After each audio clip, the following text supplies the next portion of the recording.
മുല്ലൈ കേരളയുടെ രണ്ടാം സെമി ഫൈനലിലെ രണ്ടാം പകുതി ആരംഭിക്കുന്നു. Thrissur magic FC Malappuram FC രണ്ടാം സെമി ഫൈനലിലെ രണ്ടാം പകുതി. ആദ്യ പകുതിയിൽ ഇരു ടീമുകളും ഓരോ ഗോൾ അടിച്ച് ഒപ്പത്തിനൊപ്പം നിൽക്കുകയാണ്. Thrissur magic FC 1, Malappuram FC 1.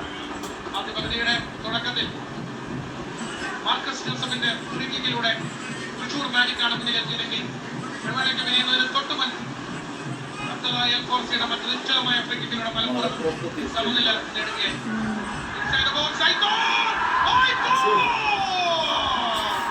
രണ്ടാം പകുതിയുടെ തുടക്കത്തിൽ തന്നെ മലപ്പുറത്തിന് അനുകൂലമായി 2-1 ലീഡ് ലഭിക്കാമായിരുന്ന ഒരു ഗോളവസരം. ഐത്തോറിന്റെ നല്ലൊരു inside the box run and beautiful right foot of the defender. അല്പം വ്യത്യാസത്തിൽ ഒരു സെക്കൻഡ് ബോക്സ് ഒഴുകി പോവുകയാണ്. നല്ല അറ്റംപ്റ്റ്. ഐത്തോർ എങ്ങനെയാണ് അവിടെ വരെ എത്തിയത് എന്നുള്ളതാണ്. ഡിഫൻസീവ് മിഡ്ഫീൽഡർ റോളിലാണ് ഐത്തോറിനെ കാണാറ്. പക്ഷേ അകത്ത് പ്ലേസ്മെന്റ് അല്പം ഒന്ന് പിഴച്ചു പോകുന്നു. എന്തായാലും ഐത്തോർ അറ്റാക്ക് കൂടുതലാണ്. ചിലരുടെ വ്യത്യാസത്തിൽ മാത്രമാണ് ആ പന്ത് പുറത്തേക്ക് പോയത്. പുഷ്പൗടാണ് അവിടെ വിളിച്ചിരിക്കുന്നത്. എസ്കെ ഫയാസിനെ തട്ടിയിടുന്നു. ഇവാൻ മാർക്കോവിച്ചിന്റെ വിസിലാണ് കാണുന്നത്. ഇതാണ് ഫൗള്. എസ്കെ ഫയാസിനെ ടോണി തട്ടിയിടുന്നു. തൃശ്ശൂരിന് അനുകൂലമായിട്ടുള്ള ഒരു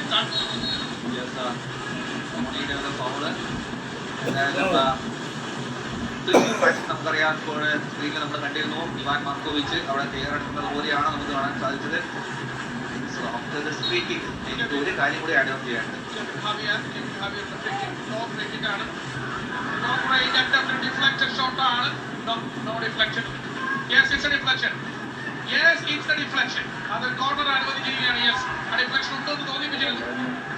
അത് ഡിഫ്ലക്ഷൻ ഉണ്ടെങ്കിൽ ഇതുപോലുള്ള അവസരത്തിന് വേണ്ടിയിട്ടാണ് തൃശൂർ മാജിക് കാത്തിരിക്കുന്നത്. കാരണം നെയിൽസൺ ആൽവേസ് ഓൾറെഡി 2 ഗോൾ കണ്ടെത്തിയ ഒരു താരമാണ്. 2 ഗോളുകൾ തൃശ്ശൂരിന് വേണ്ടി നെയിൽസൺ അടിച്ച 2 ഗോളുകളും കോർണർ കിക്കിൽ നിന്നുള്ള ഗോളുകളാണ്. One against Calicut FC in Calicut, another was against Trivandrum Combatants against Trivandrum. So അത് ഇതുവരെ പക്ഷേ ഷോർട്ട് കോർണർ ആക്കി എടുക്കുന്നു. അവർ വേസ്റ്റ് ചെയ്തു. അതെ, നെയിൽസൺ യൂസ് ചെയ്തില്ല. And now the cross comes in.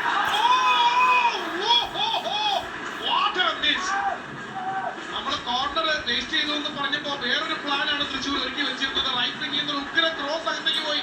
പക്ഷെ 2 പ്ലേയേഴ്സ് ഉണ്ടായിരുന്നു തൃശ്ശൂരിന്റെ. 2 പേർക്കും അത് കണക്ട് ചെയ്യാൻ പറ്റില്ല. ഫ്രീ ബോളായിരുന്നു.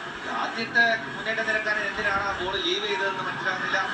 ഒറ്റയ്ക്കുള്ള ഒരു മുന്നേറ്റം പെനാൽറ്റിയുടെ അകത്തേക്ക് കടക്കാൻ പറ്റണം. അതൊരു ഫൗൾ ചോദിച്ചു വാങ്ങുന്ന ഫൗളാണ്. ടോണി വീണ്ടും വന്ന് വളരെ ടഫായി ചാലഞ്ച് ചെയ്യുന്നു. കെവിൻ താഴെ വീടിന് ശേഷം ആ ഫൗളിന് വേണ്ടി റഫറിയോട് ക്ലെയിം ചെയ്യുന്നു. ഐത്തോറ ആദ്യം ഒന്ന് തടയാൻ ശ്രമിക്കുന്നതിന് ശേഷമാണ് ടോണി വന്ന് ഫൗൾ ചെയ്തത്.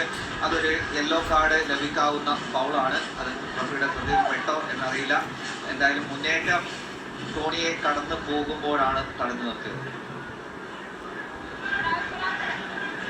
ഏതായാലും തൃശ്ശൂരിന് അനുകൂലമായ നല്ലൊരു ഫ്രീ കിക്ക് ആണ് വീണ്ടും കിട്ടുന്നത്. ഇതായിരുന്നു ആ cross. Oh my goodness. Naveen Krishna 23 judge ചെയ്തില്ല, കൃത്യമായിട്ട് ജഡ്ജ് ചെയ്തില്ല. ആ ബോൾ ഇടതുകാല് വേണോ വലതുകാല് വേണോ? തേജസ് കൃഷ്ണയാണ്. അവസരം സെന്റർ ബാക്കിന്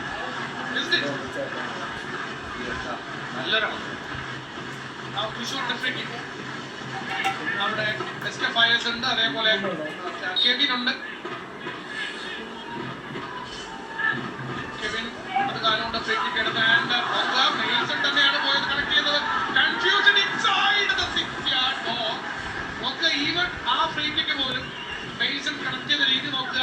ഈ ഒരു പോയിന്റിനെ കുറിച്ചാണ് കഴിഞ്ഞ കോർണർ ഇങ്ങനെ യൂസ് ചെയ്യാൻ പാടില്ലായിരുന്നു നമ്മൾ ചോദിച്ചത്.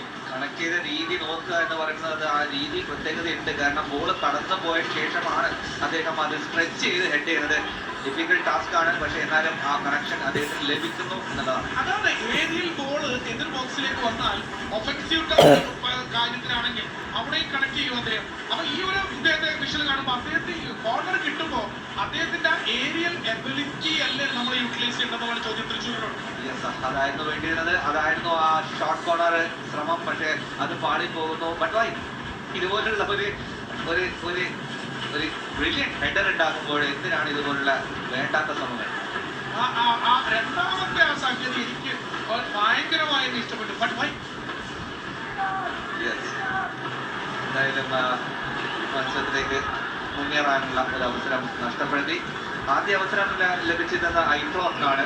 ഐറ്റോറിനും മുന്നിലെത്തിക്കാൻ സാധിച്ചില്ല. പക്ഷെ ഇതൊക്കെ പറയുമ്പോഴും ഞാൻ നേരത്തെ മറന്നുപോയൊരു കാര്യം, രണ്ടാമത് ഈ ഫ്രീ കിക്ക് കഴിഞ്ഞിട്ട് വരാമെന്ന് പറഞ്ഞ കാര്യം, അത് നമുക്ക് സബ്സ്റ്റിറ്റ്യൂഷൻ ലിസ്റ്റ് നോക്കിക്കഴിഞ്ഞാൽ look at the substitution bench of Malappuram. അവിടെ ഫക്കുണ്ടോ ഉണ്ട്, ഗനിയുണ്ട്, അതുപോലെ അക്ബർ സിദ്ദീഖുണ്ട് ആൻഡ് ജോൺ കെന്നഡി. ബദറാണ് പരിക്കേറ്റ് മൈതാനത്ത് വീണ് കിടക്കുന്നത്. ഇത് ആദ്യം കിട്ടിയ സെക്കൻഡ് ഹാഫിന്റെ തുടക്കത്തിൽ കിട്ടിയ ചാൻസ്. ഒരു ടച്ചും ആ ഷോട്ടുമാണ്. ഒരു സ്കെയിൽ വെച്ചാൽ ഒരു ഇഞ്ച്. പക്ഷെ ടെക്നിക്കലി അത്ര എളുപ്പമുള്ള ഷോട്ട് ആയിരുന്നില്ല. കാരണം ടച്ച് ആൻഡ് ഷോട്ടാണ്, അവിടെ ആ സമയമില്ല. അതുകൊണ്ട് തന്നെ ആയിരിക്കാം ആ പെർഫെക്ഷൻ കിട്ടാതിരുന്നത്. എന്താണ് ഈ ഇഞ്ചുറി? എനിക്ക് തോന്നുന്ന ആ ടോവല് ഒന്ന് സ്റ്റഡ് ക്ലിപ്പായതായിരിക്കാനാണ് സാധ്യത. ബദറാണ് jersey number 9 Malappuram exchange from Morocco. അദ്ദേഹമാണ് പരിക്കേറ്റ് മൈതാനത്ത് വീണ് കിടക്കുന്നത്.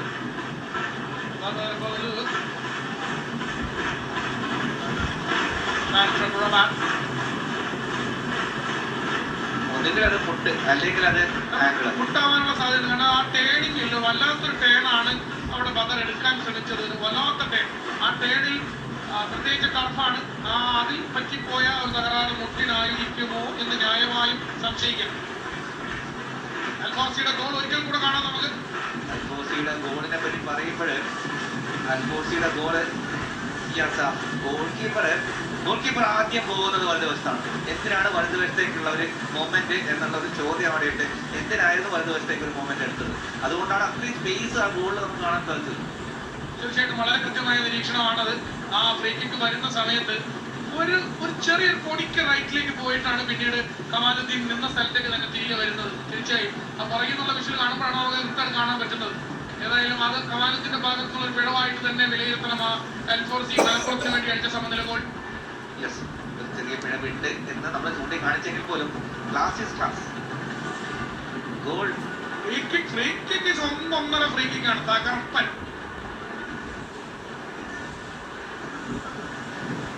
ആ ഇഞ്ചുറിയുടെ ആ ടേൺ നോക്കോളൂ കേട്ടോ.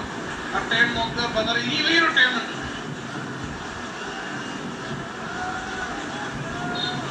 എന്തായാലും ആ സബ്സ്റ്റിറ്റ്യൂഷൻ ഉണ്ടോ എന്ന് നമുക്ക് നോക്കേണ്ടിയിരുന്നു. കാരണം അത് ആംഗിൾ ആണെന്നാണ് മനസ്സിലാക്കാൻ സാധിക്കുന്നത്. ചെറുതാകാം, താഴ്ന്ന നേരത്തെ സൂചിപ്പിച്ച പോലെ തന്നെ ചലച്ചിത്ര താരം പ്രിയ വാര്യരെ കാണാൻ നമ്മുടെ ഹാഫ് ടൈം ഷോയിൽ പ്രിയ വാര്യരും പങ്കാളിയായിരുന്നു. ദിനേശ് എന്തോ പറയാൻ വേണ്ടി ഒന്ന് മുരടനക്കി വിട്ടു. കാരണം ഫുട്ബോളില് നല്ല ഇൻട്രസ്റ്റ്, നല്ല മാച്ചാണ് നടക്കുന്നത്. അതിന് സ്പോയിൽ ചെയ്യാൻ താല്പര്യപ്പെടുന്നില്ല. എന്തായാലും ടർഫെന്നുള്ള വാക്ക് ഉപയോഗിച്ചു. പക്ഷെ ഇവിടെ ടർഫ് പിച്ച് ആണെങ്കിലും നല്ല മത്സരങ്ങളാണ് തൃശ്ശൂർ നടന്നത്. അതിന്റെ ഒരു ബുദ്ധിമുട്ട് പോലും ഒരു ടീമും കാണിച്ചിട്ടുണ്ടായിരുന്നില്ല. പ്രത്യേകിച്ച് തുടക്കത്തിൽ ആ മഴയൊക്കെ പെയ്തപ്പോഴേ